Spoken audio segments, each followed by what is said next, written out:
Today's edition of Fast Money, we're talking about, well, when we talk about fast money, we're talking about people that made money, people that really made a lot of money in the guru game or whatever. But I this series, I'm going to focus on the guru game.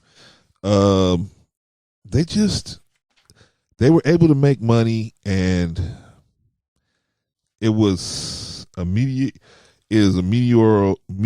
rise, but for some of them, it was also a meteoric downfall. So I have taken out time to point out a couple of gurus. I'm not going to say their names because I don't want to get sued. I don't think they're even out there, but you never know. Somebody else may own the rights to their name. I don't want to put the names out there, so I'll just describe the situation, and then I'll just talk a little bit about what happened and how it went bad. So there was a guru, and he was selling real estate seminars, and he had a home study course that he was selling on TV.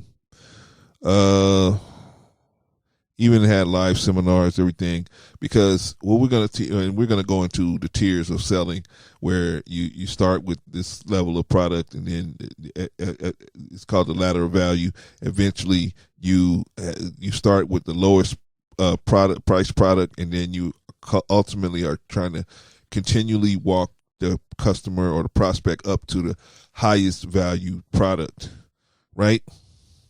Well, anyway, this guru made millions of dollars selling his strategies for buying real estate to people in the late 1980s and 1990s.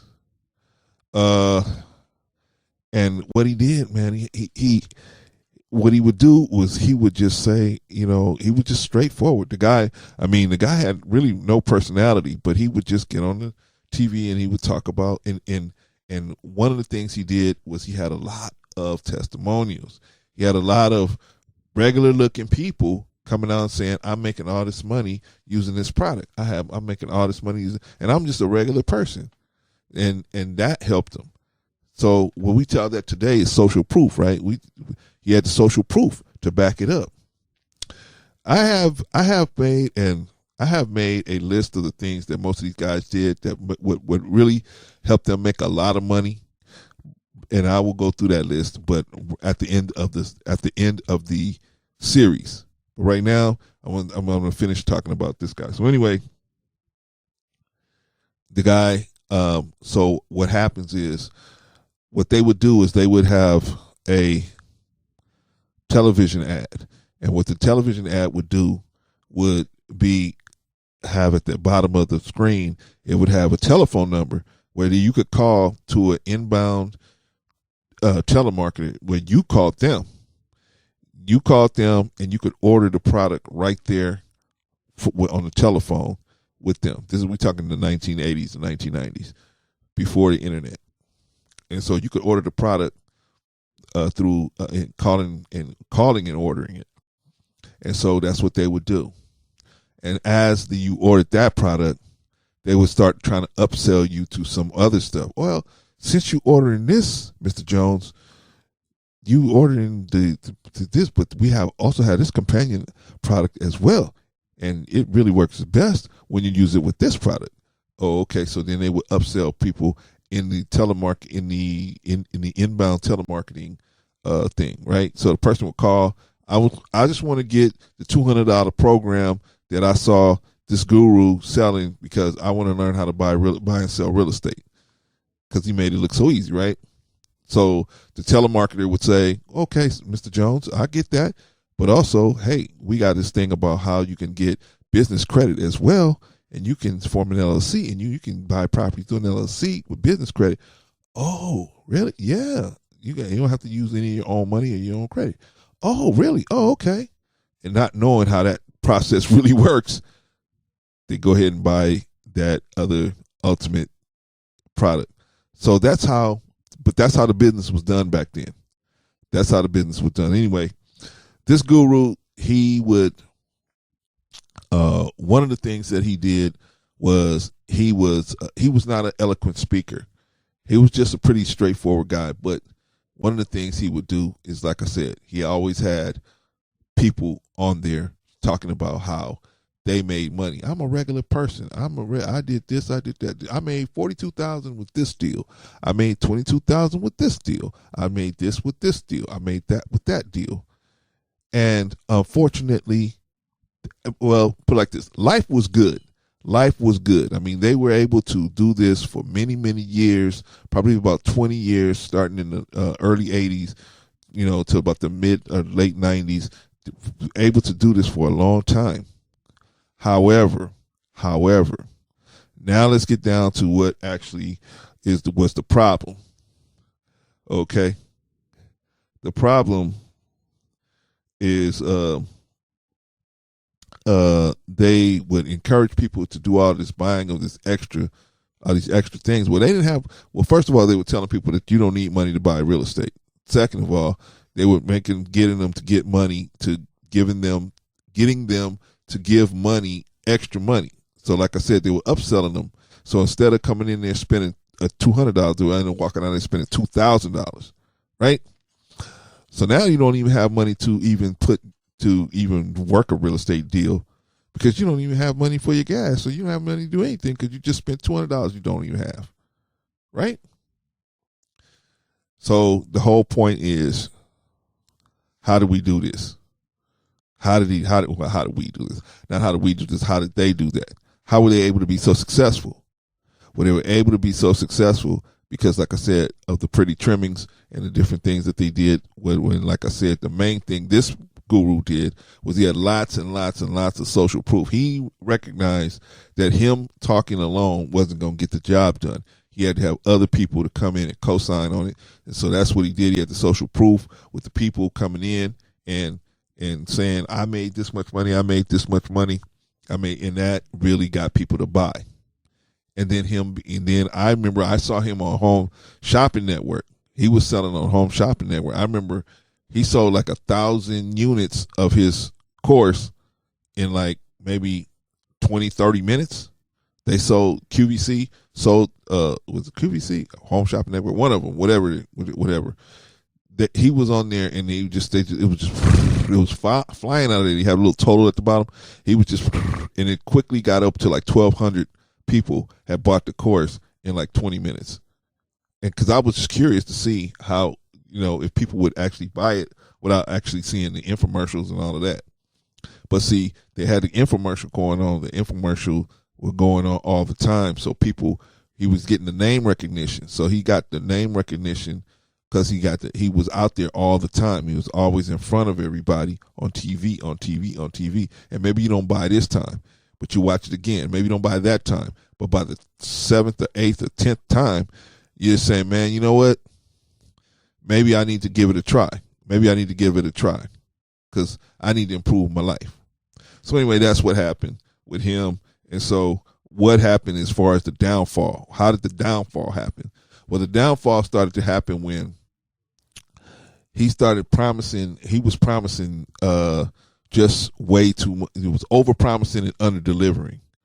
He was saying that you can buy real estate without money, when people were going out there trying to buy real estate without money, and it wasn't working. And it was the way they marketed it, the course, they marketed it as a way where it would solve people's problems. And I'm sure there was some information, of course, in there that you could use, but you have to be, it's not a get rich quick overnight. See, that's the problem. These people will sell the stuff as if it's a get rich quick overnight system. And there is no such thing. There is no such a thing that you can just get rich quick overnight. Everything is a process. Everything is a process. It's just you have to get involved in the process. You got to get the process started. So they were out there telling people, oh, you don't need any money to do this and that. And so and then they got all the people hocked up.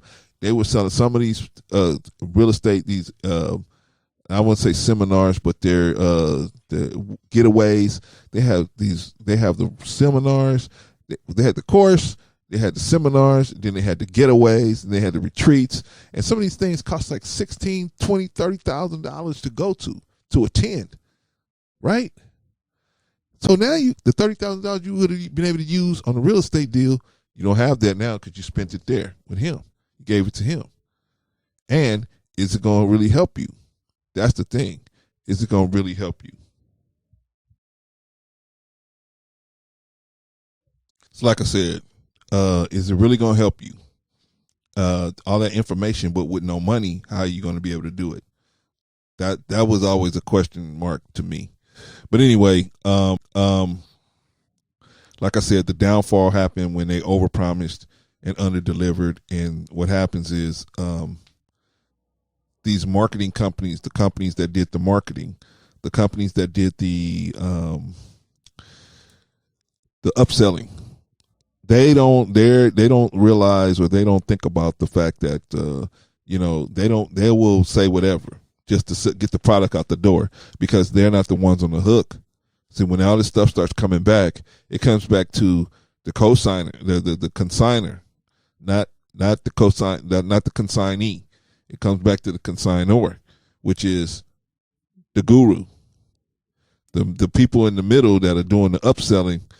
Yes, they get commission, but they're going to keep their commission because the product's not coming back to them. The product's going back to the actual author of the product.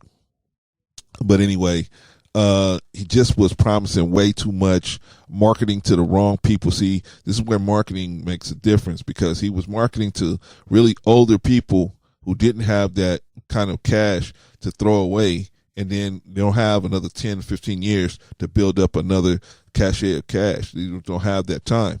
So it was really affecting a lot of older people, and they were unfortunately being all of their money being taken and not being able to get any results.